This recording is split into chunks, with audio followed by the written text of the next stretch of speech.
Good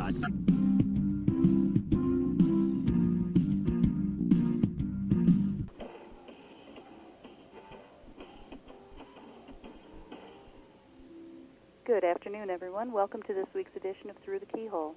I'm your host, Karyn Dolan, coming to you live from Rochester, New York. Thanks for joining me today on the Paranormal Radio Network. My guest today is someone that most of you have heard of, Richard Dolan, author of UFOs in the National Security State. Today is May 4th, 2008, and believe it or not, it's our 17th wedding anniversary. So I thought it would be fun to have Rich on, and we could talk about our work, both of us, each of us, separately and together, in the field of ufology. Rich has some things he wants to talk about concerning his new book, which I know everybody wants to hear because every time we go out in public, people come up and ask him about it. So we're going to talk about that and just how we've done this together, how we've stuck together, and how our lives have changed since the book came out, which was in 2000. I can't believe it was 8 years ago. Am I allowed to talk then? Yes. Okay. And that's the secret to our happy marriage. I've learned my lessons. Fancy meeting you out here, Karyn. Glad to be on this show. I think this is my third time as your guest. I believe it is. If I'm not mistaken. And our then first one was on your birthday last year.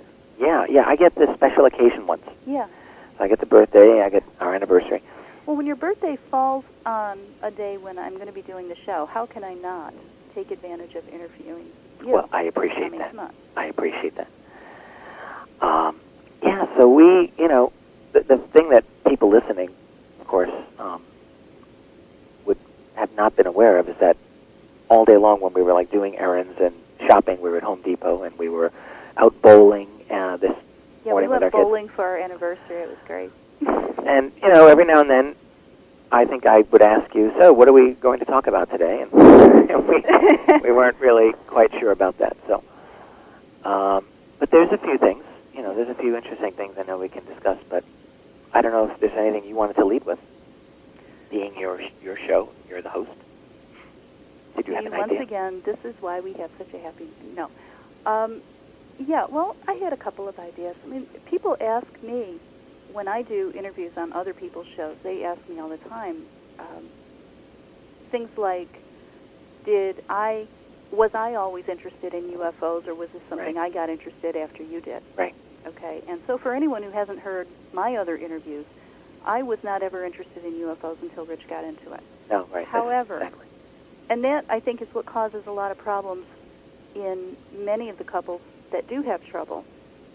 I think it's because both parties don't share an interest in this. The reason you and I got past that is because I was always interested in unsolved mysteries and paranormal investigation. And so to me, I see UFOs as being sort of the same thing. It's yet another unsolved mystery, yet another paranormal, unexplained thing. And I'm sure there are certain people who are going to hear this who will turn inside out when they heard me say that. But to me, paranormal and ufology, paranormal investigation is very similar to ufology, and I think it should be approached the same way. I agree totally. I mean, from the perspective of what's conventional wisdom in our society, I mean, there are ufologists who would say, no, you're totally wrong, and, ghost hunting is a completely different animal from UFO investigation, which, of course, in many ways that's true, but from the standpoint of conventional wisdom, no, they're both outside the mainstream, and so I don't really see it all that outrageous. I don't think it's an outrageous thing to think, if you're interested in one, then why wouldn't you become interested in the other? Yeah. But when we met, I was not unduly interested in UFOs, not really at all. I was doing a lot of other things.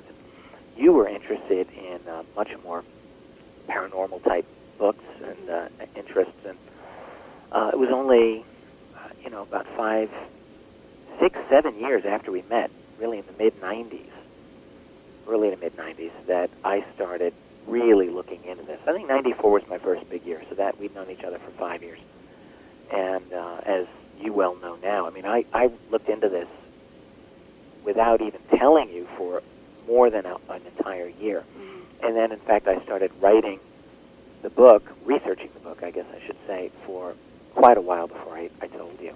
And what I think is really interesting, and some people who are listening to this may not know this part of the story yet, but that when you first became interested, it was as an aside. You were working on your PhD. Yeah, exactly. In history and from a political science kind of standpoint. And you just kept seeing these references to UFOs, am I right? And I backed in, and in fact, you were with me, really, in that bookstore where I saw Timothy Good's Above Top Secret for the first time. And I remember looking at that book thinking, wow, that's a cool book. Above Top Secret, the Worldwide UFO Cover-Up. And to this day, I remember right where I stood in that store, it was in Syracuse, flipping through the book and thinking, oh, that name, I know that guy. And I read that guy's diaries, and these documents here look like they're legitimate. Can they be real? And it was this moment where I just thought, I study this. I study these people, and why have I never read about them in a UFO type of context? And that's what really got me started. But even though I got that book, I wasn't really, even then, intending to do my own active research. I just kind of picked that up, thinking it was an interesting thing. But one thing just led to another, and the next thing I knew, I was writing my book. Right. You started, after you read the book, I believe you just started kind of poking around, looking for a quick answer to what seemed like a small question. Yeah, pretty much. Was it serious or wasn't it? Pretty much, that's right. And it wasn't a small question at all. The other thing, other than Timothy Good's work, the other person who was very important, especially at that time, is somebody that you know, and that's my good friend Valentine Gurman. And Val, in the mid-'90s, wrote a bunch of fantastic, really brilliant articles on what was then really the Internet that was used at the bulletin boards. On All the Paranet UFO was really the main place. And Val would write these just brilliant bombshell political ufological essays. And I remember thinking, that's exactly the kind of writing I want to do. What this guy is doing, that's what I want to do. He was really trying to reinterpret modern history, but doing so by incorporating the UFO reality. And I thought, if that stuff is true, then that's exactly what needs to be done.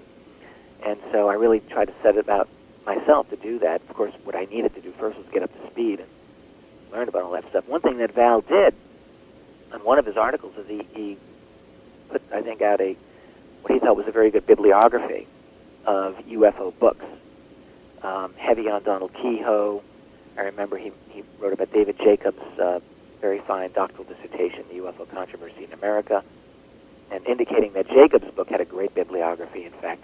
So I remember in those the early months, gathering together a bibliographical list so that I could find out what's the main early classic literature, the 1950s and 1960s type stuff. What is the foundation of this entire discipline? And really during 94, 95, I hunted around finding all of Donald Keyhoe's old books. Keyhoe's the Marine Corps major who really was one of the first critically important UFO investigators, and he wrote a bunch of books on this topic.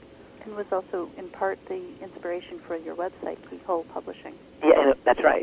You and I came up with that together, and if I'm not mistaken, that might have been your Yeah, I don't remember now which of us we did. We were kicking it around. It seemed very obvious. Once somebody said it, we're like, yes, it has to be that. The idea of keyhole, like looking through a keyhole, is right. double meaning. It's like looking, kind of peeking in, at what's forbidden. Yeah, which is what we do. It was inspired by the name Keyhole. That's right. I think it was. So, but anyway, I remember that whole first year was really the great education for me, and this was around 1994, 95 when I really just dived in. And at the end of that period, I thought, I'm just going to write this book, and then God, it took several years. Hey, can I ask, before we get too far away from the topic, about Val Gurman?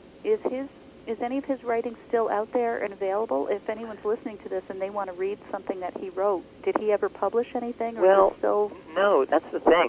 He's still a Google search.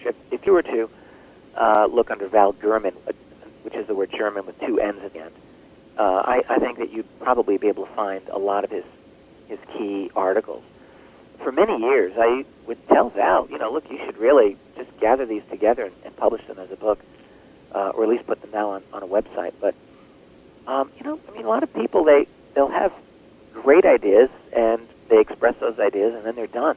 Yeah. I always got the idea with Val that he said what he wanted to say, and he's moved on to other things. I think he's still very interested in this topic, but he's really, to my knowledge, never had a desire to take it and consolidate everything that he's written and just put it out in a single format.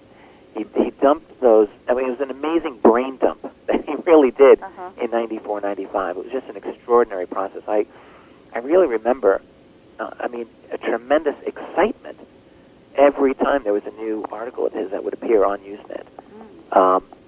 I remember you coming home and talking about, at that time you weren't working at home. You had an office elsewhere. And I remember you coming home with new articles. And we got a new one today. He was an incredible thinker.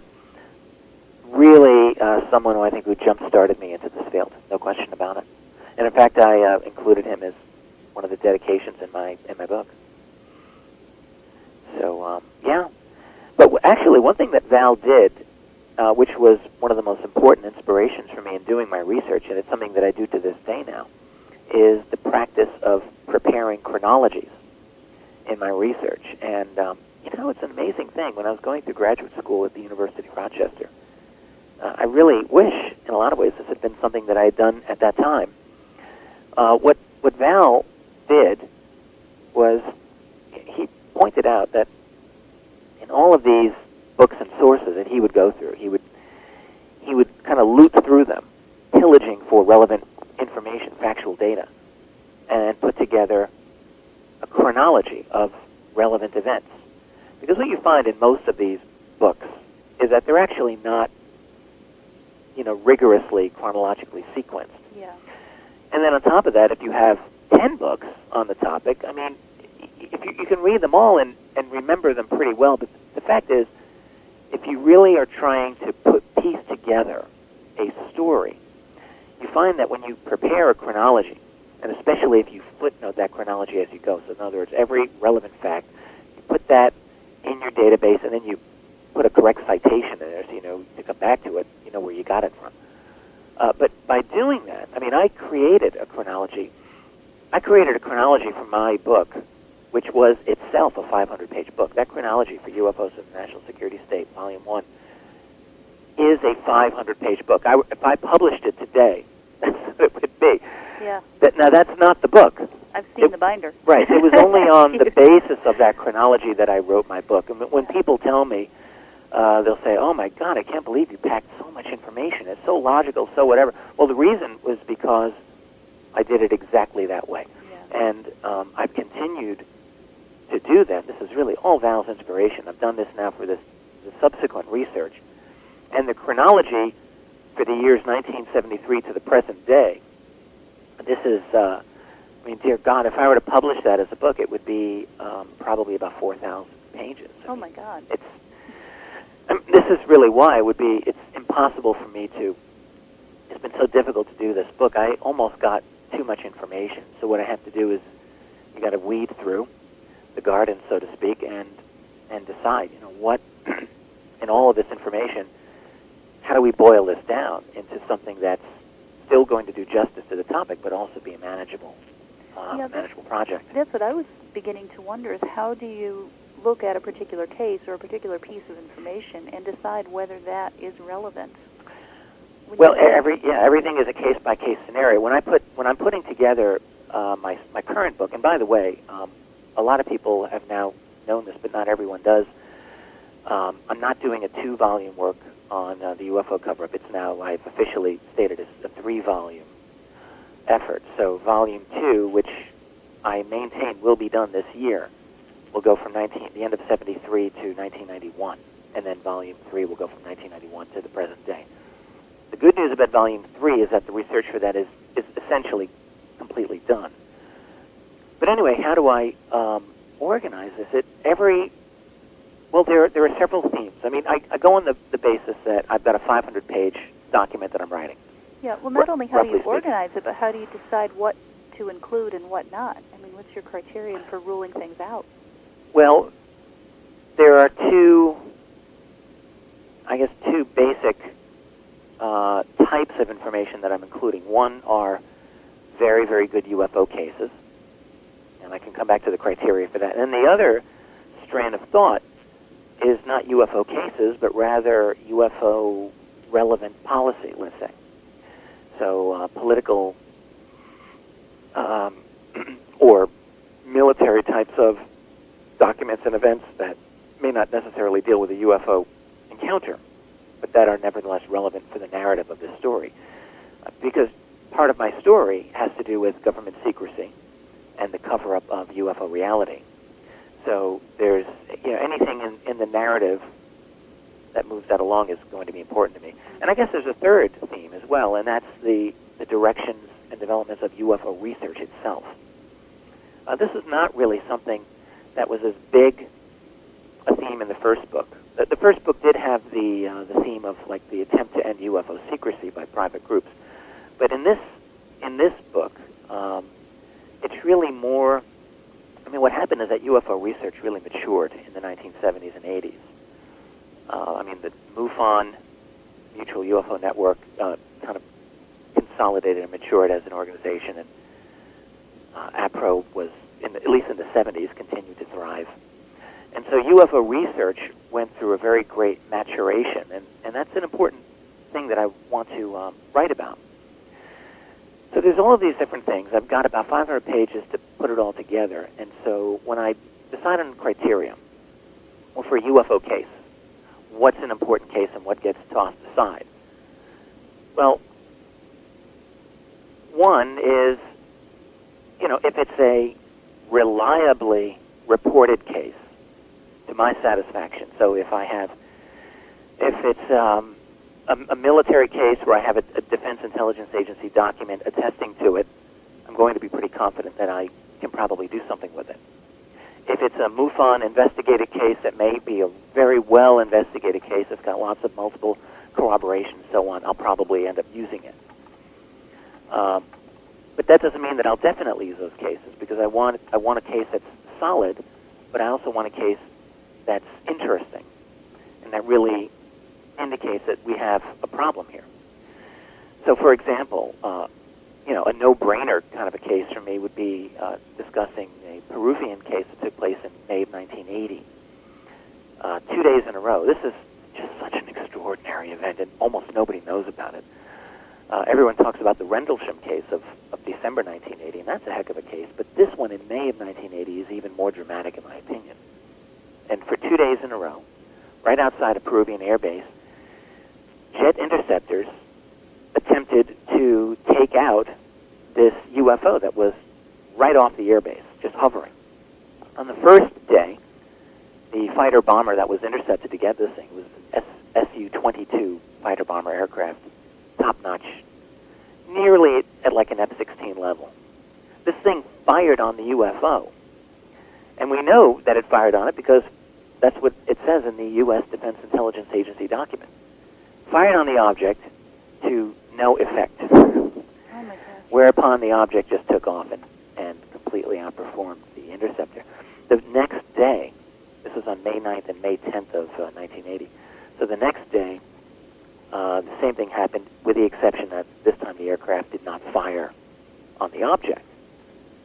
And, the thing was that these bombs are expensive. And, I think I was told by one investigator, I think it was Antonio Huneas, I just chatted with him recently about this case, who told me that he had interviewed the commander who was there, who said, yeah, look, the thing is, these are $100,000 a bomb. I'm not just going to go blow these on an object where it's obviously not going to have any effect.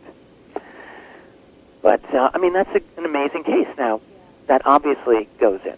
Well, that's a really interesting point. I don't think most people would think of it from that point of view. Oh, from, not wasting money. Exactly. Well, yeah. Government doesn't want to waste money. Well, that explains why most of us wouldn't think of that. I think it's an interesting case because, first of all, it shows that these objects engage militaries around the world. It's not just the U.S. It's everywhere throughout South America. It's in Europe. China has had encounters. Russia, Soviet Union has had many encounters. This is Africa has had some very, very striking encounters. There was an amazing one that I was just reviewing from the mid-1980s in Zimbabwe, where two jets tried to intercept this object. So it goes on everywhere. So as far as the criteria, if there's very secure documentation and evidence, then I'm inclined to use it, although not necessarily. There may be things about the case that I don't find particularly interesting or relevant. I don't really have a what I would say like a mathematical kind of grid or a criteria that way. I really do try to judge each case on its own merits, and if I think it goes in, then it goes in. Yeah, well, it has to be very, very well documented. Yes, there are a couple of exceptions. I will say that. There are a couple of, let's say, a handful of hearsay-type cases that I've elected to include. And I've done that because I feel that, when I write about them, I make it very, very clear that this is a non-investigated case. A lot of these are reported many, many years after the fact. We have to keep in mind that there was no World Wide Web back in the 1970s and 80s. And there are websites, though, where people will, years after the fact, write their encounter to a particular website and describe something that happened. And most of those I can't really do much with, no matter how interesting and how credible they may seem to me. Often they do seem credible, but right, it's hard to use it, especially when you're doing a work of history. However, there are a few cases where I will include, if I feel that if they fit in with a lot of other interesting things going on at the time, and yet they add something new. There's been a couple of cases where I've elected to include these, but I don't want to go overboard with that. Right. The thing is, there's a lot of strangeness to the UFO phenomenon, and not all of it makes it into the military documents. That's part of the problem too. Well, they've gotten a lot more cagey about what they put in documents these days, I would think. Well, it's almost impossible, frankly, to get anything out these days. We had our. I'm sorry. No, I just meant thinking about at the time when some of these early documents were written, you could put something on paper and stick it you could send it to another department within the government, and you would know pretty much that it would be stuck in a file someplace, and it would be almost impossible to retrieve. That is really true. Back in the 40s and 50s and 60s. Nowadays, everything's coming out. And I'm sure a lot of these people are kicking themselves for ever having put certain things down on paper at all, and they've learned not to do it now. So I think that's right, Karen. I definitely do. There was no Freedom of Information Act in the 1940s and 50s at all. Now, one got passed in 1966, but it was so tepid that it really was useless from our point of view, from getting documents dealing with public policy. Mm-hmm. And so it really wasn't until the mid-70s, 30 years into the modern UFO phenomenon, that the Freedom of Information Act really became an effective tool. And so it was really the Carter administration where this truly became useful.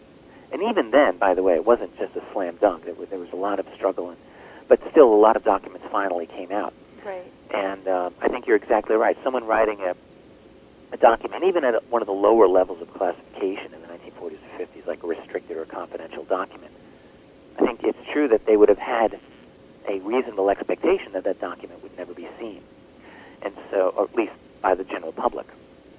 Right.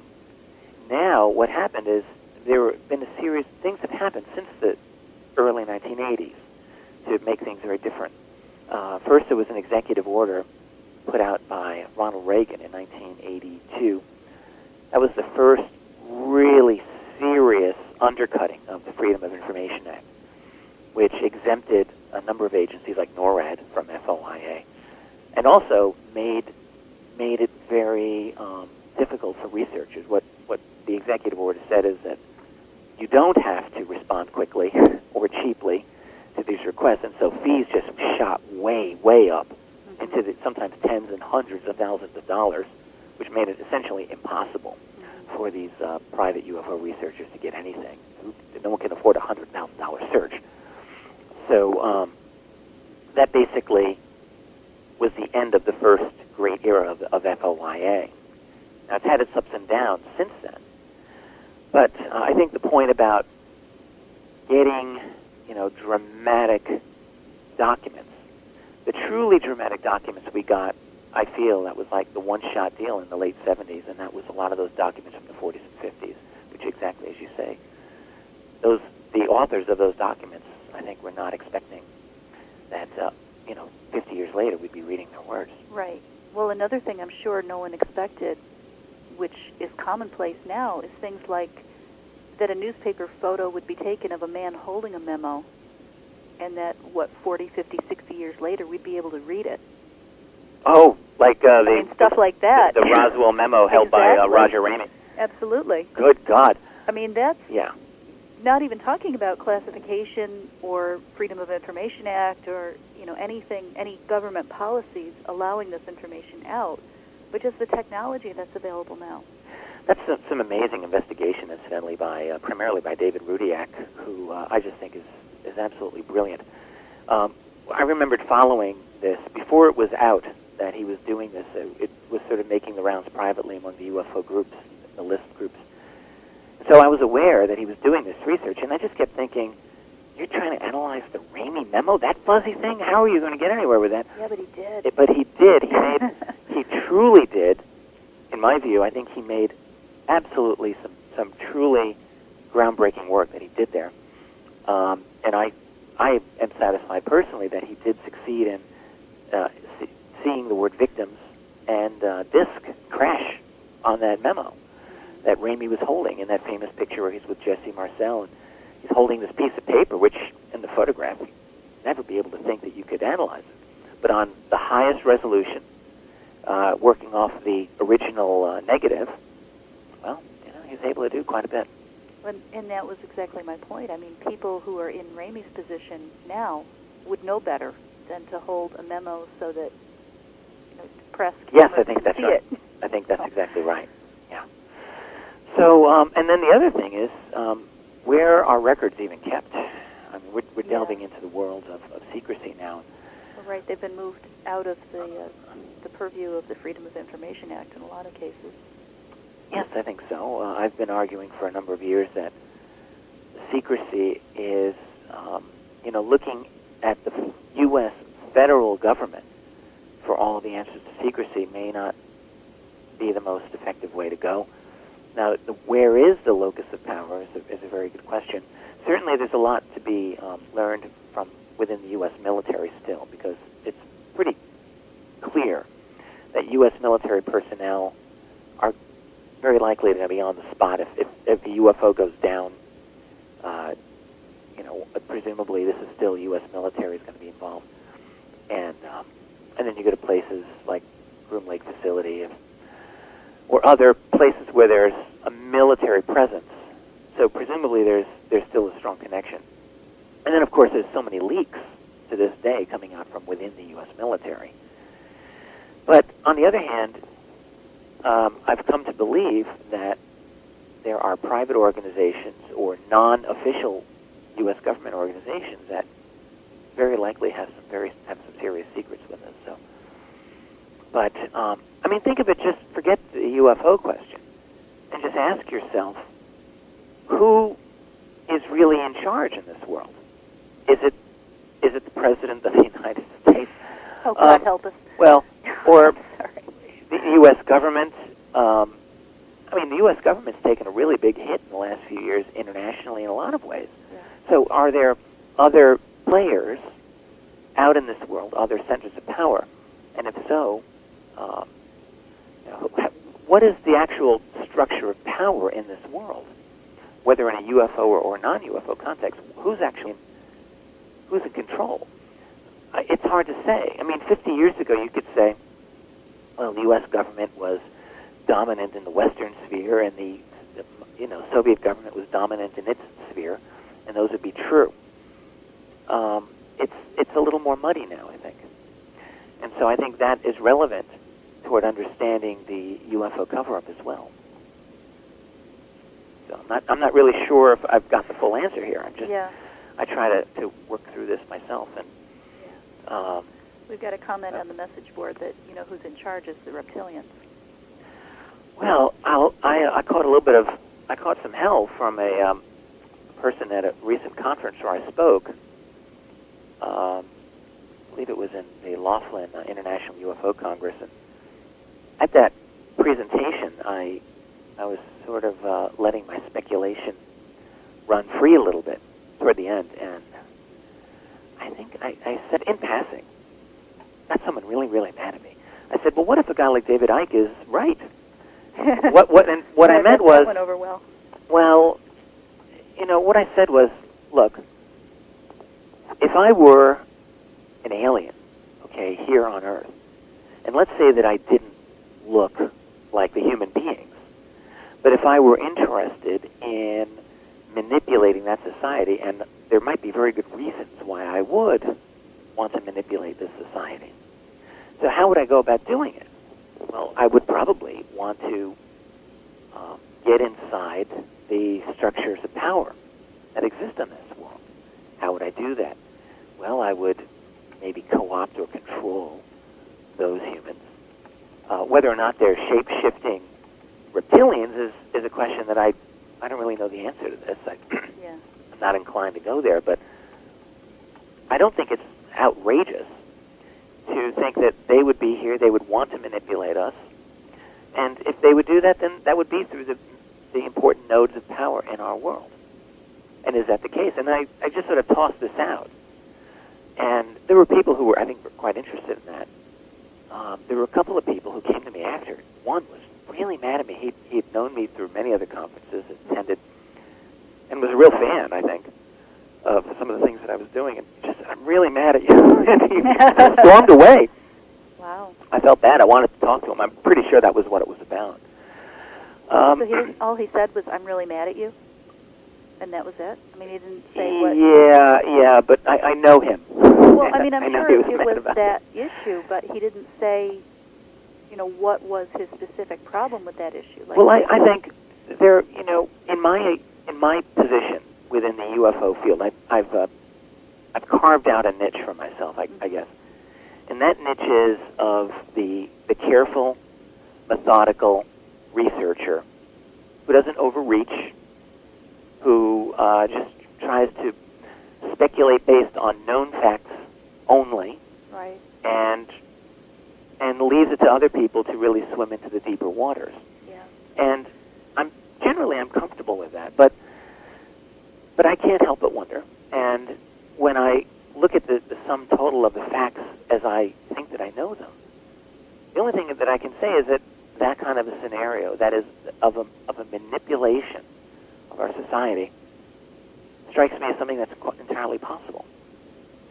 Entirely possible. And every now and then you get leaked information from various sources that seem to point to that direction as well. So, yeah, of course I wonder. I mean, there's two ways of looking at the evidence. You can look at it as a scientist, and you could say, well, until I get proof, then I'm throwing this out the window. I'm not really going to consider it. Or you can look at it as, let's say, a counterintelligence officer. Because pretend that your job is not to sit around in your lab waiting for the evidence, but rather you've got a situation here to deal with, and as a counterintelligence officer, you have to decide, is this something that I need at least to look into as a possibility? And there's different way of reacting to that information, and so if I were to pretend that I'm a counterintelligence officer, my feeling is this is a valid scenario to consider. Whether or not I've got the proof is one irrelevant. could argue that even if you choose to look at this from a scientific point of view, if you want to say, okay, show me the evidence, there's plenty of evidence out there. It shouldn't take too long to move past that stage.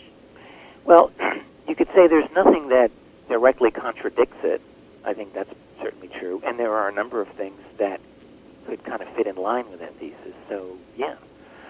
Now, the whole thing about the reptilians, I can say that I have not personally seen nor really done an in-depth interview of any person who has said to me that they have seen a shape-shifting reptilian. However, I have spoken to other researchers, people that I respect very much, who have spoken to witnesses, who have talked to even government people, at least on one occasion that I know of, who supposedly have confirmed that there are a number of types of extraterrestrial beings that are living here on this planet, including a reptilian type.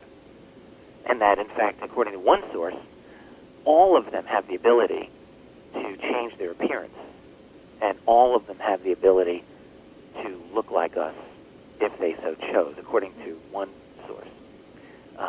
Again, whether that's true is how does one judge? Well, right. I mean, the problem with that is if even one of them can shapeshift, then we've just lost our whole frame of reference that we grow up believing. Seeing is believing. We can tell something's true because we saw it. Right. If even one being of one race can shapeshift, that just threw all of our rules out the window, because how can we tell by looking at any of them whether we're looking at their true shape or not? Oh, it's an easy way to freak out a lot of people on this planet. Yeah, it turns into one of those really, it's like a philosophical question, but in a really, really bad kind of way. I think it's such a thing is possible. But what I think is more likely is what I was speculating about a little earlier, which is that, again, if there's a non-human race that has a long-term interest here, what I think they would logically want to do is breed their own indigenous humans.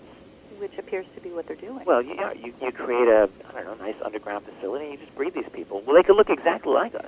But the problem is, it's like Invasion of the Body Snatchers. What happens to the original when you've got the copies? They don't need us anymore.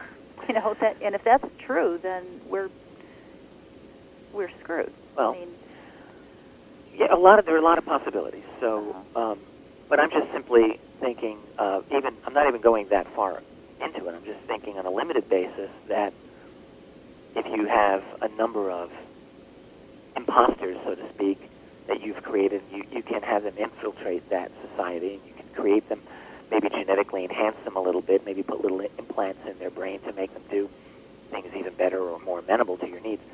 So you send them out and have them work for you in various ways. Or, better yet, you could directly influence those humans who are in the power structure right now, either with bribery, just the way that colonial masters would bribe the native peoples of centuries past, right? Or more direct mind manipulation techniques. Who knows? All of these possibilities are there, and all that I would say is, when I started doing this research, really 15 years ago, I was not a grand conspiracy theorist. I really was not at all. I was a little conspiracy theorist. In other words, what I thought was, that there are lots of conspiracies, that this is a way of life, that there are these various groups that are corrupt and maybe even criminal, but they want to but they're not all necessarily organized in one big thing. As I've looked into this over the years, I've had to amend that position, and I do think that when you look at the structure of wealth and power in this world, that there's a very good argument to be made that there is a kind of pyramidal structure. This is one of the things that Ike talks about, of course. No. And so I just have wondered, what if a guy like Ike is right, in the sense that you've got a ruling elite? He calls it the Illuminati. Fine. Something like that, which would then in turn be manipulated, possibly, by the extraterrestrials, or even be the extraterrestrials, who knows? Now, what do you think about this Galactic Federation that people have mentioned? A listener is asking, what are your thoughts on the Galactic Federation? Well, I have never, ever come across any kind of information that I would personally consider credible evidence from anybody, ever. I've talked to people who tell me that they've channeled information. Okay, I was just going to ask where this information is coming from. All of it is channeled, I think. Every bit of it. I'm not aware of anything. How could it not be? Right. And well, I thought it was from Star Trek. Well, I've wondered that. Actually, I really have. And actually, I didn't mean that to sound snide. I'm afraid it sort of did. Actually, Gene Roddenberry was a total visionary. It's really kind of scary now to look back at the early Star Trek episodes and say, oh my God, we have this now and we have this now, and all these little technological things that were just cute little extras on the show, but we have them now. Yeah. So he was obviously kind of tuned in. Either he just had a really good concept of what the future would be like, and he was right about things like cell phones and automatic sliding doors. Right. And well, maybe he was right about the Federation, too. I don't know. I agree with you about Roddenberry, and along those lines, there's a statement by Leonard Nimoy I'm trying to follow up on that's attributed to him, and this was during the making of the first Star Trek movie. I have this quote, and I've just prepared a note. I'm trying to find out how to send this to Leonard Nimoy. Oh, cool. where he says that there was actually government, some kind of secret agency government consultation on the Star Trek movie, at least the first one. To make sure certain things didn't get out? No, to make certain things were done accurately. And one thing he Oh. said is, this surprised me, he said, because I had always thought that the official government position was that there are no aliens and they don't have it. But now this was a statement that Nimoy supposedly made, and I would love nothing more than to be able to confirm that he actually said that. Now that raises all kinds of questions, because not only the most basic thing, as you mentioned, is that we were always told the government said the whole thing is a load of hooey anyway, so why would they care? But to my mind, then the next question is, why do they want to make sure it's accurate? Wouldn't they want to make sure it's disinformation? Well, I guess it depends on how you look at it. I mean, if there is a program to acculturate human beings to an alien or an extraterrestrial presence, then Right, why would they want it to be? As opposed to a program to just cover everything up. Right. Right. I mean, that is what I find to be the really interesting part of that. I've gotten used to, over the past years since you were working on your first book, and you and I have been talking about this, I got used to the idea that the government is hiding this. They don't want us to know what the truth is. Now, that seems to indicate that they do want us to know at least some of the truth, and they do want us to get it right. What I think has happened is that the position could very well have evolved over many years. So I go back to the 1940s, and I keep trying to put myself in the head of a guy like Harry Truman. And, if I were presented with the information that not only have we confirmed that extraterrestrials are here on this planet, I mean, that's a revolutionary enough statement, but furthermore, that we actually have now acquired pieces of their technology. So let's just say, for the moment, that's true. I think it is true. So what would one do about it? Well, I don't think that you would just go, broadcasting this to the world. Right, at least not right away. Mm-hmm. You would have to say, well, all right, look, we got these Soviets to worry about, because what if they steal this technology? What if they make some really amazing weapon, and then what? So, they wouldn't want that to happen. So you would, and because at that time America was not willing to share its atomic technology willingly. Mm-hmm. It was a very big issue. So why share something like this? So I think what they would do is you'd create a very, very secret group, and you'd say, study this, figure it out, find out who these others are, what do we have to worry about, and so on. I think is exactly what happened. I think that's what MJ-12 was. But then you would also have to think, all right, you'd have to think, do we want to hide this forever? How long do we hide this? I mean, I'm willing to assume that even like guys like Truman and Eisenhower might think that the secret can't last forever.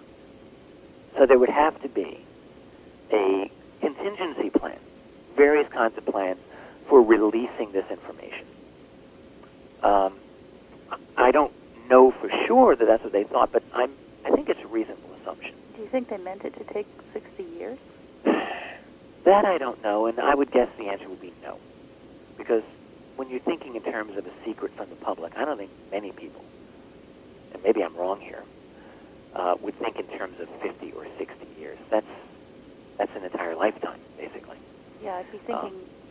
maybe 10, maybe 20, maybe 30 years, right? Yeah, or keep it under forever.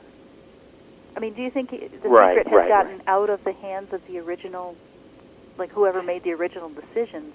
Obviously, a lot of those people aren't with us anymore, but... Well, yeah, they're all dead, but I think the groups have changed. Mm-hmm. This has been the argument said to me. Astronaut Edgar Mitchell said this to me. That is his firm opinion. And Edgar Mitchell is in a reasonably good position to make this statement. He knows a few people who are at an elevated level, and it's his opinion that the secret has gone private and international. This was the alleged statement of people like Kelly Johnson, who was former head of Lockheed's Skunk Works division. It's also what was told to me privately by one individual who, I don't know how well connected this person is now, but a decade ago this individual was very well connected and told me that after a meeting with a former general who had been a member of the Joint Chiefs, that this individual said there is a Majestic or an MJ-12 type of group. It is international. It's beyond the formal control of the United States government apparatus. And furthermore, that it's got its own divisions within it. According to this one source of mine, the division was basically by generation. The older guys wanted to liberalize and move toward getting the secret out. The younger guys were the hardliners because they weren't done making all their money off of the acquired technology. That was exactly what I was told. Yeah, and it's so believable. Yeah. I mean, it really is. That's how things function.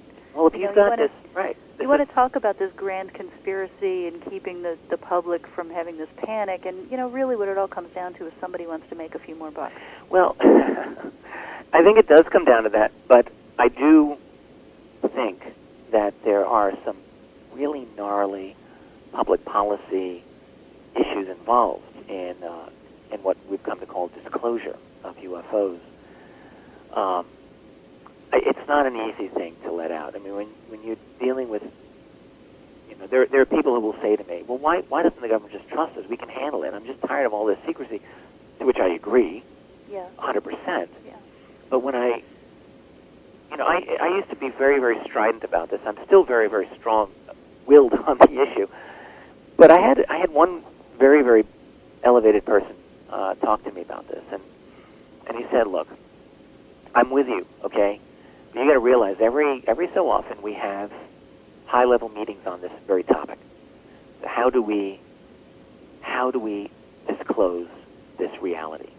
He said, look, this is really difficult because it affects all aspects of our society. There's going to be a lot of unhappy people. How will it affect, various public policy things like not just religion? Everyone talks about that. Will we have to go through a religious crisis or not? But also industry and finance, basic economic issues. And then you've got the issues dealing with political power. And it's easy for us to say, well, who cares? But if you're in that position of power at the top, then it does matter. Then yes, absolutely. Because what if you become dislodged from that position? And disclosure could do that. On that note, we actually need to take a break for a few minutes. So it is the top of the hour. I can't believe it because we've been having such a great time chatting. But it is 6 o'clock. We're going to take a few minutes break, and we will be right back. Once again, you're listening to Through the Keyhole on Paranormal Radio Network. I'm your host, Karyn Dolan, and my guest today is my husband, Rich Dolan, author of UFOs and the National Security State. And we are choosing to celebrate our 17th wedding anniversary here at Paranormal Radio Network with you guys. Thanks so much. We'll see you in a few minutes.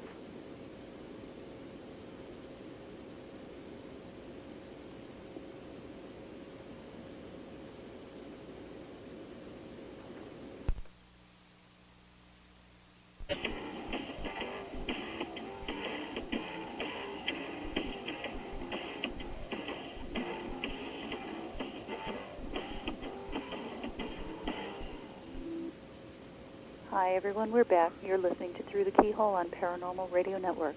I'm your host, Karyn Dolan, and my guest today is my husband, Rich Dolan, author of UFOs and National Security State. It's a special occasion again. If you missed the first hour, I'll just remind everyone I brought Rich on today in part because today is our 17th wedding anniversary. Happy anniversary, hon. Happy anniversary, my dear. Have we ever, I think we have told this in public, the story about how we met? You know what? We have told it in public. Well, you have many times because you tell it so well. I always refer people to you. But I'm not sure if anyone's ever told it on radio before. It's a pretty good story. I'd love to tell it. Yeah. We met in 1989. It was February 17th. In fact, it was right after Valentine's Day. In fact, I remember thinking that year, I didn't have a girlfriend at that moment. I was dating a couple of different people, sort of casually, but no one for Valentine's Day, and I remembered thinking, that kind of stinks. And I was a grad student at the University of Rochester. I did not have a car at that time, and so there was a bus line that would take you from the university to, different parts of the city of Rochester. So I was on that bus,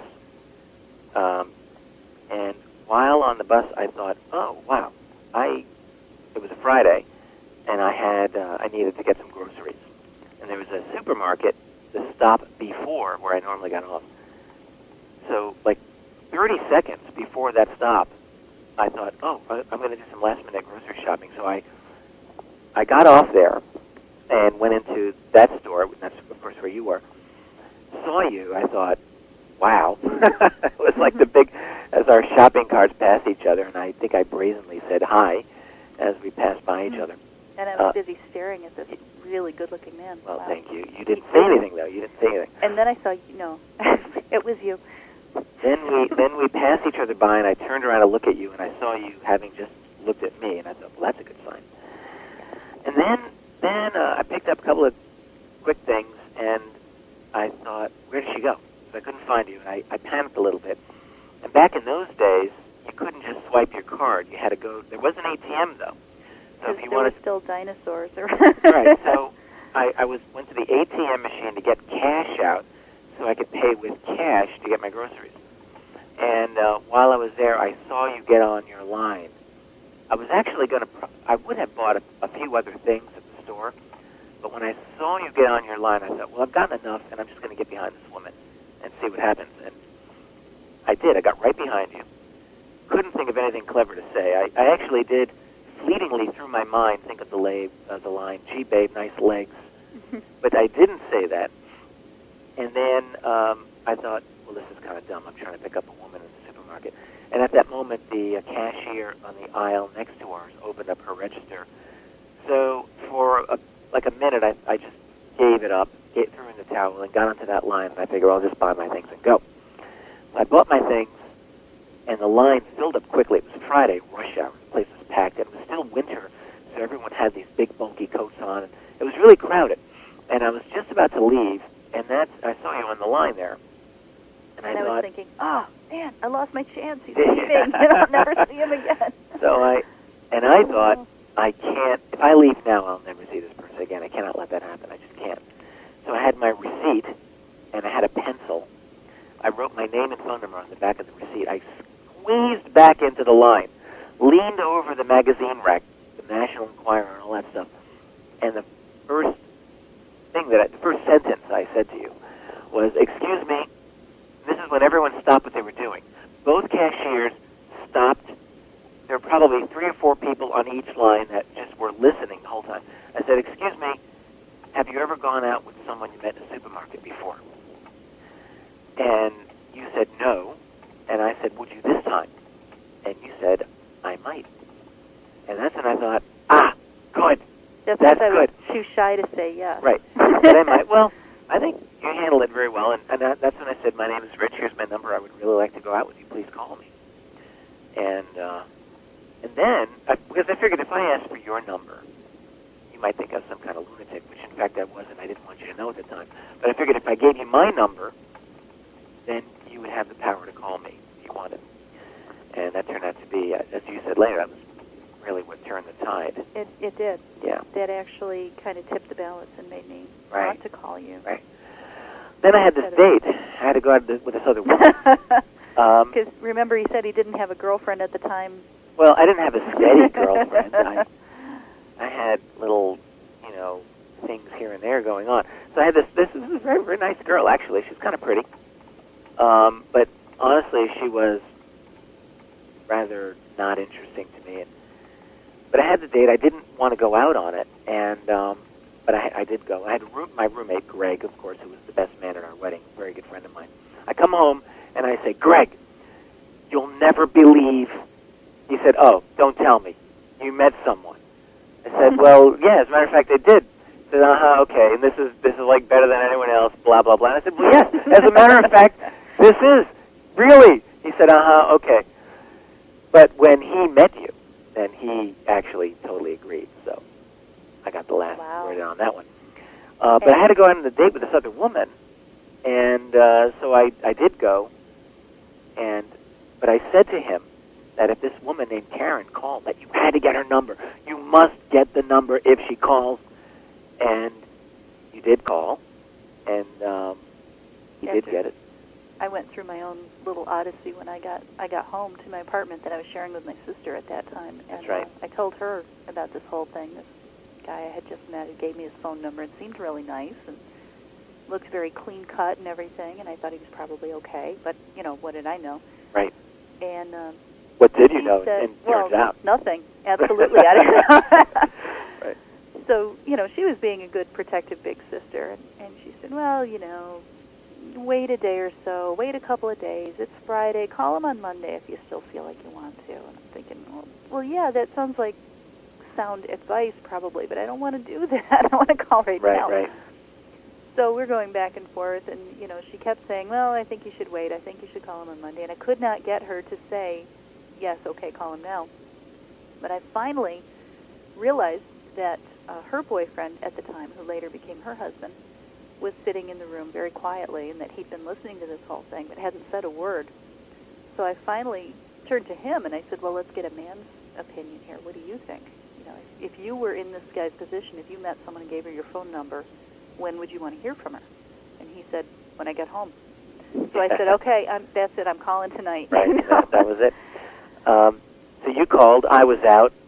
Greg covered wonderfully. Greg, and he said, he had to go out. And I'm thinking, who is this guy who gives me his phone number and then goes out? Well, he was a typical bachelor. That's what I was. So, but anyway, I called several times to see if you had called, but Greg was out by then. So right, I didn't. So you didn't find out until you got home. Got home. He left this great message in my room. Says, "You know it. You love me. I'm the world's greatest roommate. Here it is. Here's her number.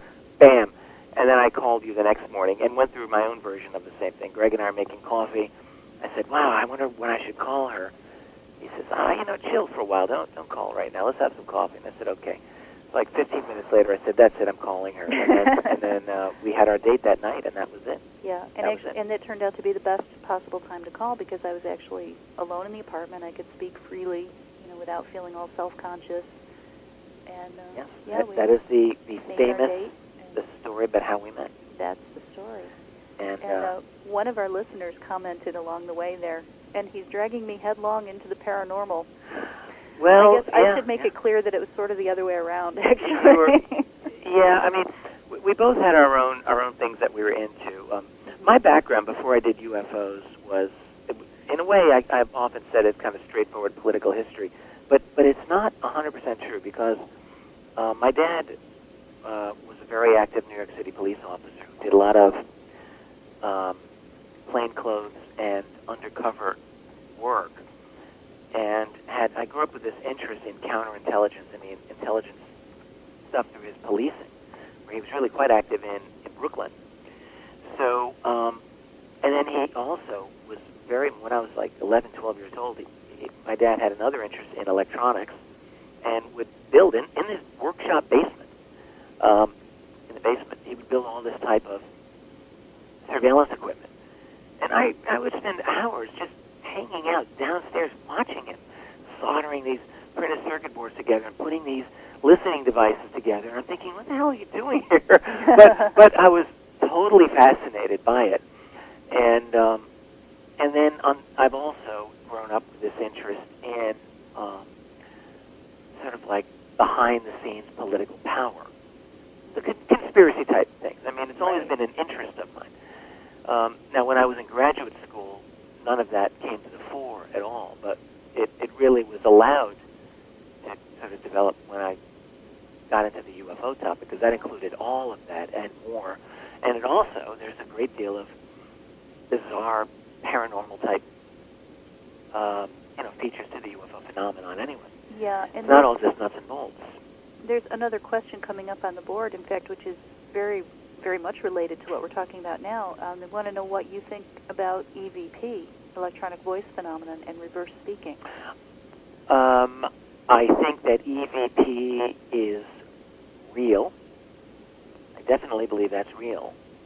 Now, what I can tell you is why it's real, but I think that, I got a little bit of exposure to it myself. I did a television show a little over a year and a half ago, called Sci-Fi Investigates, and in fact, one of the episodes that we dealt with did include some EVP. And whereas I wouldn't say that what we discovered in that show was conclusive evidence for EVP, I thought it was suggestive to me personally. That in other words, what electronic voice phenomena, I'm sure most people listening are aware, but maybe not.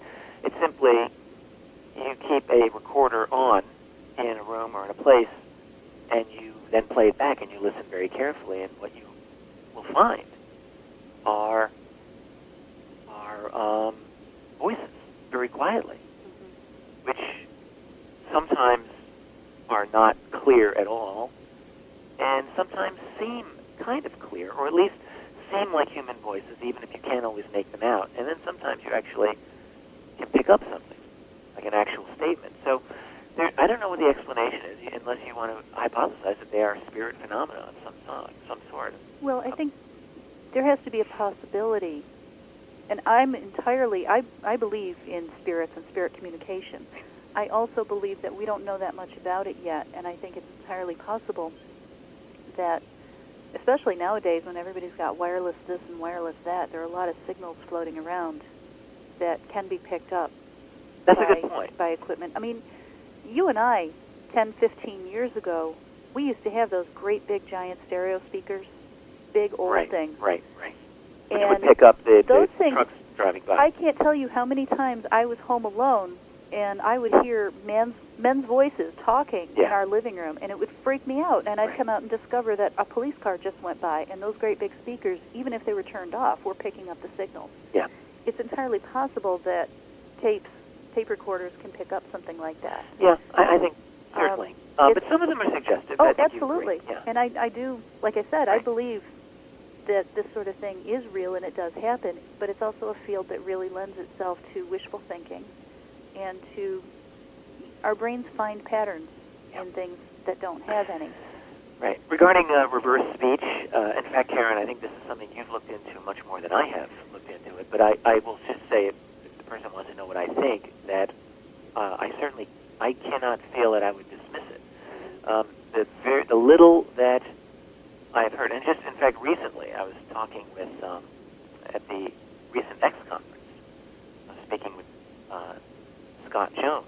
Scott Jones was a longtime senator, a longtime aide, rather, to Senator Claiborne Pell, and has a longtime interest in UFO and also paranormal type phenomena. Scott Jones, at his presentation, was talking a little bit about reverse speech, and there's no question in my mind that he believes it. Okay. I think it's again one of those fascinating things that we really should be investigating. I know that there are people who look into it. That is, I'm really glad that it came up again. I'm glad this particular listener mentioned it, because that is something that I came across when I was just poking around on various paranormal websites. And we should explain what that is. Not everyone may know what that is. Oh, reverse speech. Right. Is where someone records, you make a recording of someone speaking, and when you play it backward, the idea is that then you hear words, which sometimes, they seem to make sentences, and sometimes the sentence you hear backward confirms what the person was saying. Right, or it's like a higher truth, or a deeper truth. Right. Sometimes it contradicts what they were saying, and the concept is, if the person was lying, they'll tell the truth in reverse. Yeah, in reverse speech. Which, you want to say, how could that possibly work? How can you reverse certain words and get the words that will confirm or deny what they're saying? Well, for something like that to be true, really completely rocks the paradigm that we are in. Absolutely. It doesn't sound like it could possibly be true because in any way. Right, it would imply that there's a meta-intelligence that is working through all of us all the time without our knowledge. And that could very well be true, but it's not something that's officially in most of the worldviews that we have.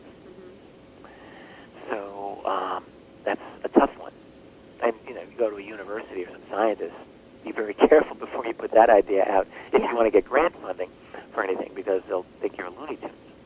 But what we do find privately is that there are scientists who I think would be willing to look into this, but they would be terrified of looking into it at an institutional level. You know, because they would then be liable to not only lose their funding, but also be ridiculed out of their profession. Right. Which is another thing that ufology and paranormal have in common, which we were talking before about. That's another reason why I see them as part of the same thing. Yeah, and it's, just before the break, you and I were talking about disclosure and some of the problems of disclosure. And we intended to pick up there when we came back, but then we got off I know. a little tangent, but it was fun. Anniversary chat. I know, but we were talking about disclosure and the possible negative effects, and well, one of the things is that when you look at the academic and scientific world, think of it this way: there is a great deal invested psychologically by every one of these professors in every major university in this world not to have the reality of UFOs thrust upon them, because what it would mean, professors are the kind of people who take a little bit of pride, usually, in being smarter than your average person. They know they're smart, and they know they're very well educated in their field, and some of them are truly brilliant people, of course. And so, more than any other profession that I can think of, well, them and the sciences in general, these are people whose their entire identity is bound up with being intelligent, with being in the intellectual elite of their society. And so these are the last people who are going to want to confront the reality that a major, major truth that they had possibly been ridiculing for years turns out to be actually the case. That is the reality of an extraterrestrial intelligence on this planet. This is really not what a professor or scientist wants to hear, psychologically. So what you're saying really is that this whole cover-up is continuing because of ego. I think ego plays into it. Ego is manipulated. That's really disgusting. Well, that's... this is a huge thing, and it affects so many people in so many ways, and it's just, I don't think, I think of it as just a typical human foible. I was thinking of this line the other day. All right, go on. But they have to grow up. If these people want to be the intellectual leaders of the world, they're going to have to grow up and face the fact that they're not perfect. Right. I agree. I agree with that. But people, we all have our limitations. If we were to go back 1,000 years. I was doing this little thought experiment the other day, because I've been reading. I do read UFO reading, but I read other things too. So a lot of times I like to read ancient literature, ancient history. So I was pretending that, let's say I were to be sent back to the year 1000, 1,000 years ago, and I were to go to a Benedictine monastery where you get a lot of smart people, some of the few literate people of that era were in such a place. And I were to have 24 hours to talk to the abbot, all right, and to exchange worldviews and information. So, what would I talk to this guy about? Could I persuade this person that the Earth goes around the sun? Well, that by itself, that's a major revelation. That was such a big deal that when Copernicus came up with that idea 500 years later, that he waited until he died before he published it, because it was such a tremendous blow, and people were not willing to accept it. So there's that. Then there's the idea that the Earth isn't just a couple of thousand years old, but not even a few million, but a few billion years old. That's on top. How many major new ideas can people handle? Or the idea that of biological evolution, or the idea that there are these little microbes that exist that you can't see, but they're very important. Okay, but you know what? When you say how many of these ideas can people handle, right? Those ideas are all out there now, and how many people really care? But when they're new ideas, there's always resistance. They would be new to a lot of people living today, because a lot of people don't know that stuff and don't care. Yeah, but the intellectual elites, see, these are the people who often are going to have more resistance because, I mean, Okay, someone so off the street... You're talking about the effect on the academicians who are going to have to step up and admit that they were wrong. And I'm talking about the effect on individuals in the street. Okay, I see now. Right. I think, I mean, when you're looking at the intellectual leadership of society, one of the reasons the UFO problem has been dismissed, I mean, it's not because most people dismiss it. I think most people are interested and willing to at least confront some evidence. The real blocks that you get are in the mainstream nodes of power, whether it's academia, science, or media, which I really didn't mention, but that's part of it also. These are people, you know, they're the leaders, they're the movers and the shakers, and they've created a worldview that doesn't include this. And so these are the people most resistant. And they play into the hands of those few individuals who have the knowledge and have the power. And it's really not that hard, frankly, to manipulate public opinion on this. I mean, there are some kind of armchair skeptics on this who will say, "Oh, give me a break. You're going to tell me that NBC would neglect this story? They would love this story." No, well, no, they would not. What happens is, you know, whether it's media or academia, what we know is the case, and there's been very good study done on this, is that the intelligence community, CIA, let's say, but probably not just CIA, but military intelligence, has infiltrated American academia to a substantial degree, and also American media to a substantial degree. We know this. This is not even a matter of debate. So, for instance, a week ago, or 2 weeks ago, the New York Times had an article that acknowledged that the U.S. military was basically engaged in a major psyops operation, psychological operation in the lead up to the Iraqi war.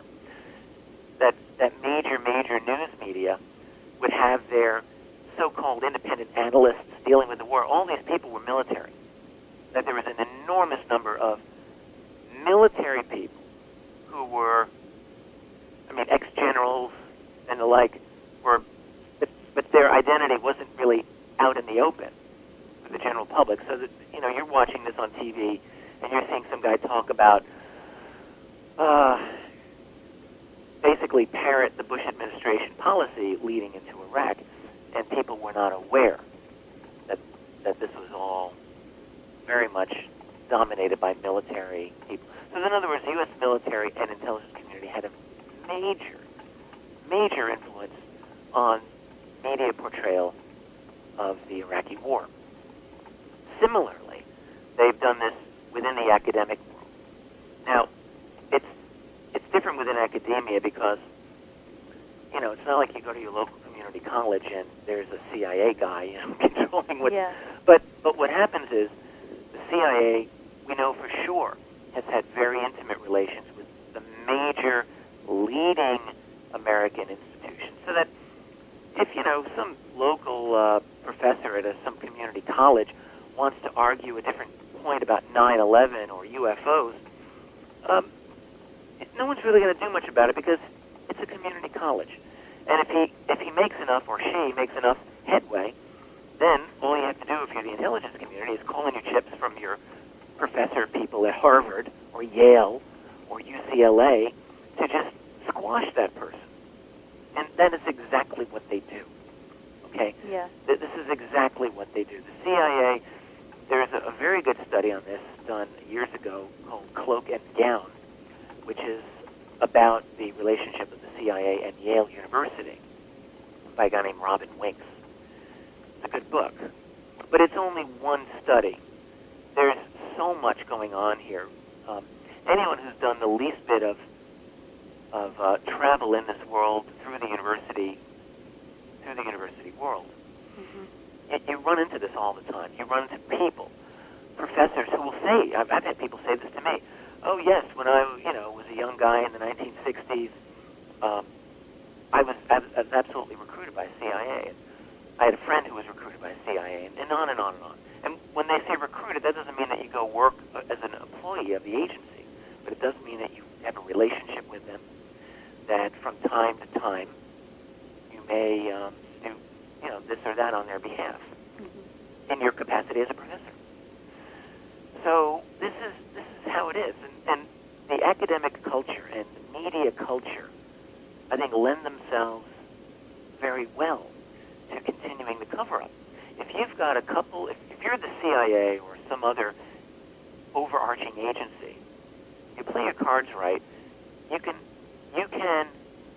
deeply influence the key nodes of power of the dissemination of this information. And that is exactly what has happened. One guy who's done a very good amount of thinking on this problem is our friend Terry Hansen, who wrote the book The Missing Times. Yeah. Terry is a journalist. He's in a lot of ways, he and I have a lot in common. We're kind of small-time guys who basically live independently. And he wrote an analysis of mainstream media's complicity in the UFO cover-up. And one thing that Terry has argued is that, UFO news will be reported at the local level almost anywhere you go. If there's a sighting, there's a good chance that your local paper will cover it if it gets reported. The problem is that there are choke points within the U.S. media structure. Now, as Terry was writing this book during the 1990s, really before the Internet revolutionized everything, although his principle's still the same. And what he said is that the wire services are the choke points. Reuters, Associated Press, UPI, that the UFO stories inevitably, in his analysis, which was from the 1970s and 80s, those stories would get local reporting, and they would stop at the national level. They would never make it to the wire services. And it's at the wire services, he argued, that you've got the connections with the intelligence community. Well, right, I think he made a good argument for that. Wouldn't you think some of the stories that have appeared in the local newspapers about sightings of UFOs, I mean, they seem like fantastic stories. I can't understand why some of them wouldn't have made major news unless somebody really doesn't want that getting out. That is exactly his argument. I think that's right. That's exactly it. Because, look, there's always the possibility of actual panic developing. This thing can so easily get out of hand. During the Hudson Valley wave of UFO sightings in the early 1980s, all of that's going into my next book. That's all done. I'm very happy with how that's been portrayed, incidentally. Yeah. What happened is that the Federal Aviation Administration, the FAA, was doing a tremendous amount of damage control and public manipulation of the information throughout that. I mean, there were thousands of people in the lower New York State area, just north of New York City, who were reporting this huge boomerang-shaped craft, sometimes a triangular-shaped craft, and sometimes a circular-shaped craft. But in any case, often this thing was enormous. It would hover low and silently, or nearly silently, over the highway. There were cases where people, say this thing shined an intense beam of light, like brightest daylight, down onto the road. Just incredible stuff. And this went on and on and on. So, think about it. If this is the FAA, all right, and you're the FAA spokesperson, you got to talk to the media about this. What are you really going to say? You're going to say, "Oh, yeah, there's this huge boomerang flying quietly over the highway. It looks way larger than any 747 I've ever heard of. No, I don't know who it belongs to. It does seem to be quite extraordinary. We're looking into it." This is exactly not what you're going to say. Yeah. It's the exact opposite. Any government bureaucrat who's out there with the media has got to play this down, because if you admit that, my God, you're going to open the door to all kinds of who knows where it will end. Well, what Right. I always think of as the biggest thing is then getting into the whole issue of abductions. If you admit that UFOs are real, Well, this is the big one. they're real things that exist. They're not swamp gas. Right. They're craft that came here from somebody else, and someone's piloting them. So that means aliens are real. There's life elsewhere, and they're coming here. Then what about all those abductees? All those people who say that aliens or some non-humans came and took them. Exactly, Right. and now we're They sound looking a lot more at credible suddenly. many people who are going to look to their governments and say, you know what, you can't protect us. Why are you even here? Yeah, right. That's right. I mean, what are there's you? all You keep kinds- asking for all the tax money for all these weapons, and you want to put all these missiles out in space, but you can't stop them walking into our bedrooms at night and taking us out and putting things in us and taking things out of us. And you know, why are you? I'm not paying you anymore. I mean, that's what it's going to come down to. Somebody's just going to say, no, you can't have my tax money We need anymore. to do that anyway. People need to stop paying their damn taxes. Yeah. So, God Almighty, we're going broke. But that's another issue. Another show will maybe deal with that. Yeah. The abduction issue is really, really frightening. And also, it's one of these things that you find among people who talk about the need for disclosure of UFOs. You don't really find a lot of talk about abductions. This is something, in fact, that I tried to change at a recent major conference on this, called the X Conference, which is just outside D.C. in Gaithersburg, Maryland. A fantastic conference, by the way. But you're right, it's very, very rare for anyone even to mention abduction. There's a lot of, there's some good people who talk about the need for disclosure of UFOs, but for whatever reasons, they do not see fit to get into the issue of abduction. Now, if you talk about disclosure, it's abductions has to come to near the top of the list of the agenda because, Bud Hopkins, Dave Jacobs were their estimate, and based on various polls that have been taken. There was a very good Roper poll that was done, I think, about 5 years ago.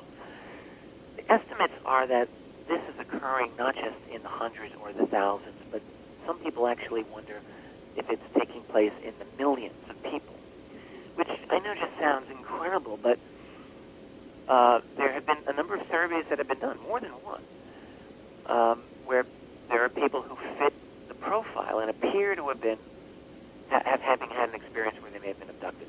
So the potential is that this is an enormous issue. So, what does it mean? You disclose that there are extraterrestrials here. All of these very difficult questions have come up.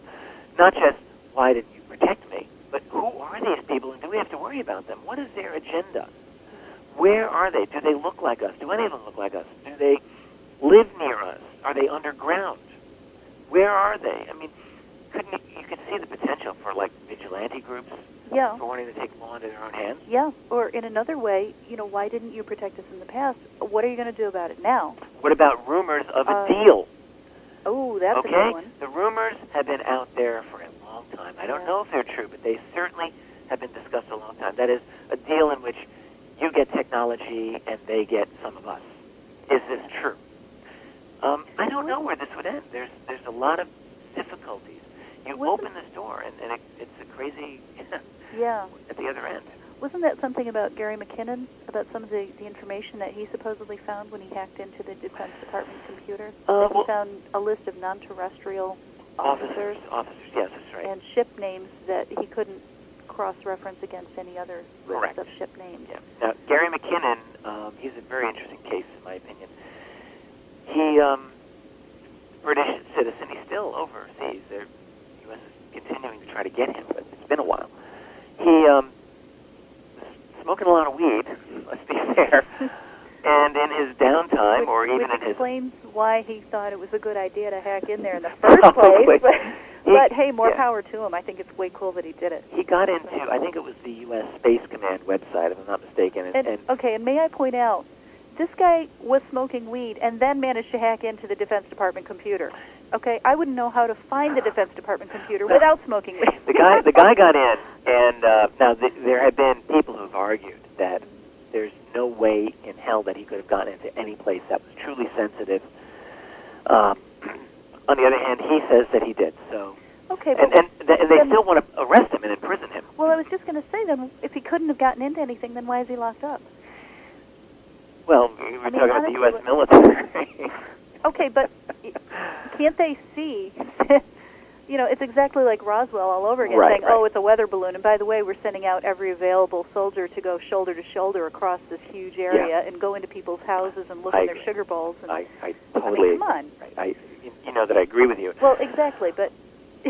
So with McKinnon, though, he wasn't dealing with abductions, though. I'm not sure why you No, made that well, I connection. brought it up because you were talking about a deal with, you know, you get some of us and we get some of them, and I read some things about that some military officers, you know, were not being abducted, but were actually being assigned to go to the aliens, which sounds like it might have something to do with what he found. It's a speculation because I really don't know enough about it. I've talked with a couple of people. I talked with Clark McClellan, who longtime NASA mission control person, who strongly believes this. He has his reasons.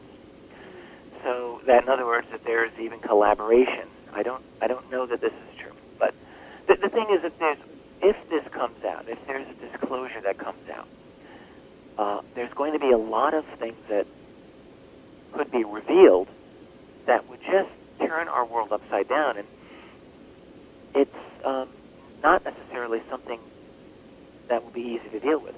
I mean, for example, what if we do discover that some of these aliens do look like us? How will we react? What if we discover that, I don't know, how will the religions be affected by this disclosure?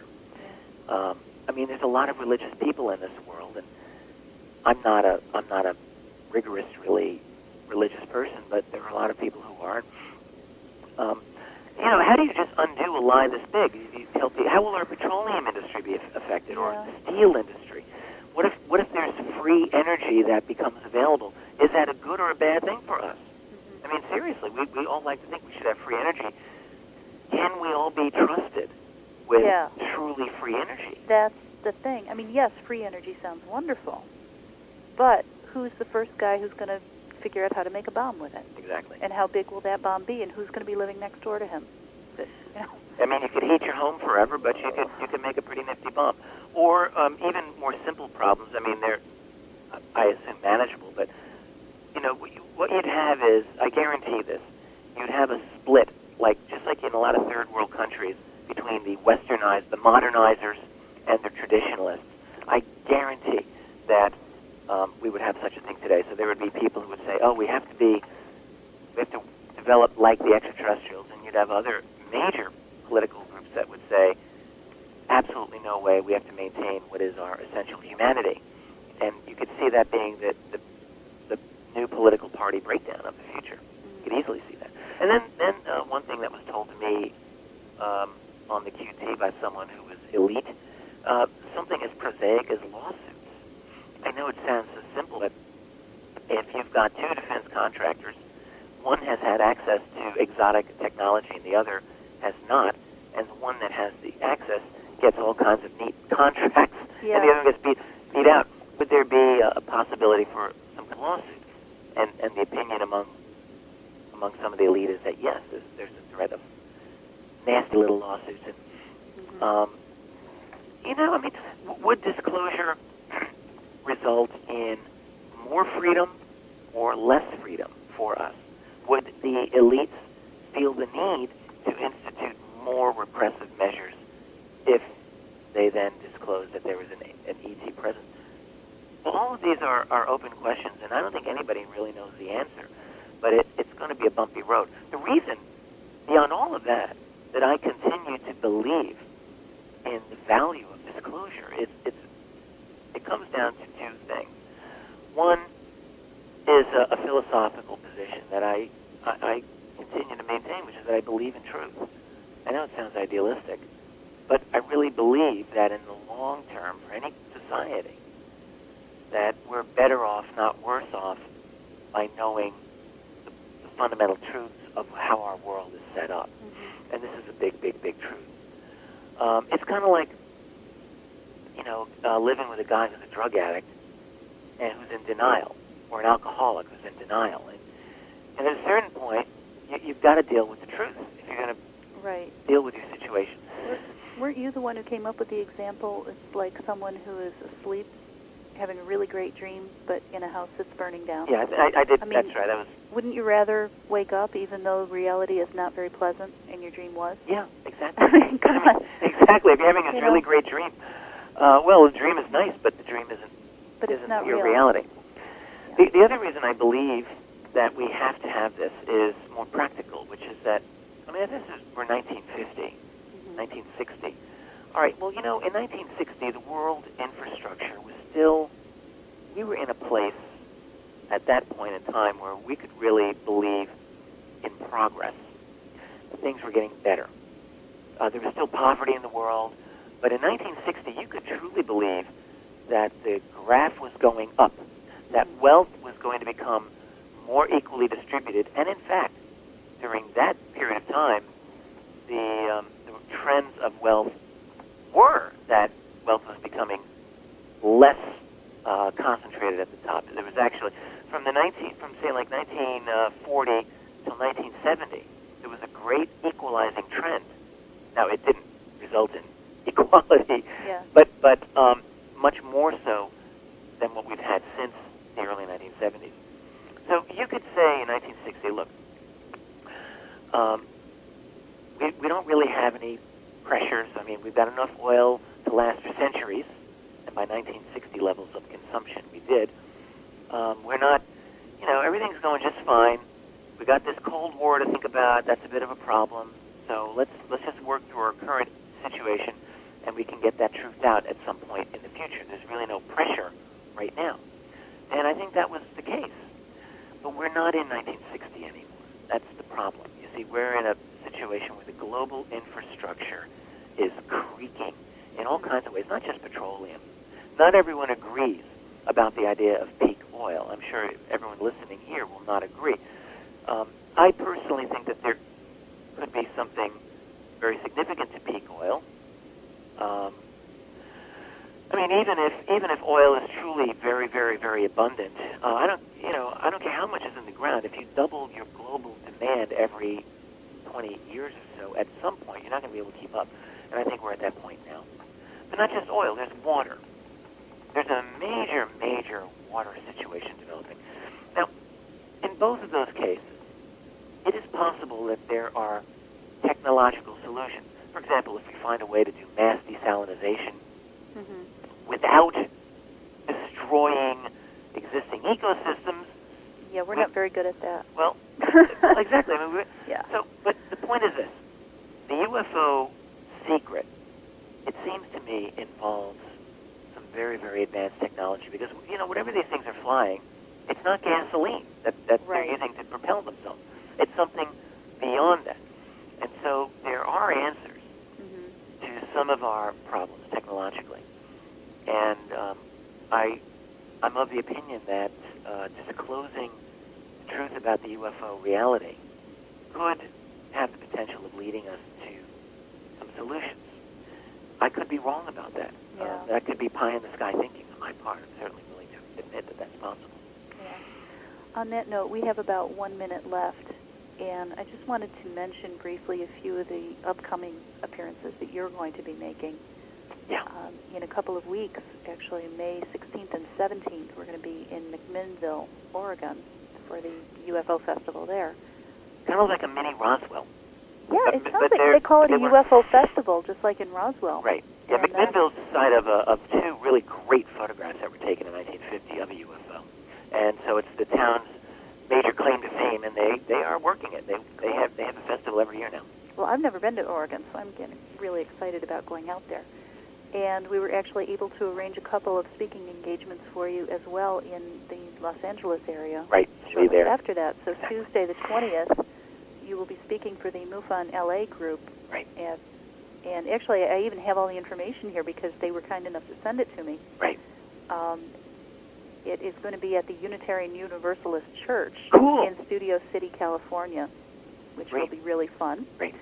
And then the very next night, Wednesday, May 21st, you will be speaking for MUFON Orange County. Great. And that night, I'll be doing Coast to Coast with George Norrie. Oh, my gosh. Right, the night of the 21st. You're going to be very busy. I will be. And By we'll the have way, the kids with us, too, which is going to be really fun. yeah, we have to get our website back up. We just found out today the website is down. We don't know why. That's right. We're going to be working on fixing that this evening, so hopefully our website, keyholepublishing.com, will be back up shortly. Right. But links to all of these are available on our site. You can also just do a Google search on MUFON LA, MUFON Orange County. Yeah, we'll get that site up. Everything's paid up. Honest, it really is, guys. It's a technical difficulty. We'll Figure we'll it get out. it fixed. It should be okay. Yeah. We've been having network problems all week, so it's possible that something happened there. At any rate, the next show is getting ready to get started, so we need to wrap this up. Rich, thanks so much for taking the time out of your very busy schedule to do this show with me. Indeed. Well, yes, I thought I could pencil you in at some point in the day. I actually had to get on a schedule a week ahead of time, guys, just so everybody knows. We really do have to do this. But really, this was fun. I always enjoy having a show with you, Rich. It was great. It's fun. Great. So thanks, everyone, so much for listening. This has been Through the Keyhole on Paranormal Radio Network. I'm your host, Karyn Dolan. My guest was my own dear husband, Richard Dolan, and we were celebrating our 17th wedding anniversary today doing the show together. It was a blast. Thanks so much for joining us, and I will see you all next week. Thanks.